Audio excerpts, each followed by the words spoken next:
ఒక పెద్ద వార్తనైనా సరే లోపల పేజీల్లో వేసేసి నార్మల్గా తీయడం, అదే ఓ చిన్న వార్తనైనా సరే ఒక గ్లోరిఫై చేసేసి చూపించడం అన్నటువంటిదే మనకి తెలుగు మీడియాకి పట్టిన దరిద్రం. ఇప్పుడు ఇండియన్ మీడియాకి కూడా పట్టిన దరిద్రం అనుకోండి. ఒకళ్ళ కోసమైతే ఒక రకంగా, ఇంకోళ్ళ కోసం అయితే ఇంకో రకంగా. ఇప్పుడు జగన్మోహన్ రెడ్డి హయాంలో ఫీజులు పెంచారనుకోండి, దుర్మార్గుడు పెంచేశాడు అన్నటువంటి దానిలో ఫ్రంట్ పేజీ బ్యానరు ఫీజులు ఎంత అసలు పేదోడికి నడ్డి విరుస్తున్నాడు. అదే ఇప్పుడున్న జగన్ చివరిలో వాడిన పదం ప్రకారం అయితే కనుక పెత్తందారు ప్రభుత్వం, ఎవరు పెత్తందారి అని కూడా రాసేవాళ్ళు.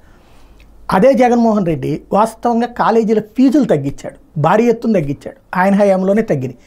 అయితే ఆ ఫీజులకి, ఏది ఇంజనీరింగ్ ఫీజులకి తగ్గిస్తే దాని మీద వాళ్ళు కోర్టులకు వెళ్ళిన కోర్టులు కూడా చివరికి 40,000 ఉంచమన్నారు. అయితే ఇప్పుడు తెలివిగా ఆ ఫీజులు పెంచేశారు. ఇంజనీరింగ్ కాలేజీలకు కనీస ఫీజును ప్రభుత్వం 43,000కి పెంచింది. గత ప్రభుత్వంలో ఫీజులు తగ్గించడం మీద యాజమాన్యాలు న్యాయస్థానాన్ని ఆశ్రయించే ఉన్నత విద్యా నియంత్రణ పర్యవేక్షణ కమిషన్ గత ఏడాది జూన్లో సిఫార్సు చేసిన ఫీజులను అమలు చేయాలని న్యాయస్థానం ఆదేశాలు ఇచ్చిన నేపథ్యంలో యాజమాన్యాలతో ప్రభుత్వం చర్చలు జరిపింది. కనీస ఫీజు 45,000 ఇవ్వాలని యాజమాన్యాలు కోరితే 43,000 ఇచ్చేందుకు ఆమోదం తెలిపింది. ఈ నెల 7న కనీస ఫీజు 40,000గా నిర్ణయిస్తూ మొదటి ఉత్తర్వులు జారీ చేసి దీని ప్రకారమే కౌన్సిలింగ్లో కళాశాల ఫీజును పెట్టారు. సీట్లు కేటాయించడానికి ఒకరోజు ముందు ప్రభుత్వం కనీస ఫీజును 43,000 చేసేందుకు అంగీకరించడంతో కౌన్సిలింగ్లో ఫీజులను ఈ మార్పు చేశారు.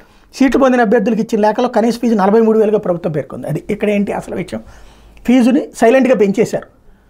అదే ఇంజనీరింగ్ కౌన్సిల్గే ఇంతకుముందు తేల్చింది 40,000 అని తేల్చింది. ఆ 40,000నే దాని ప్రకారమే కట్టించుకోమని కోర్టు కూడా చెప్పింది.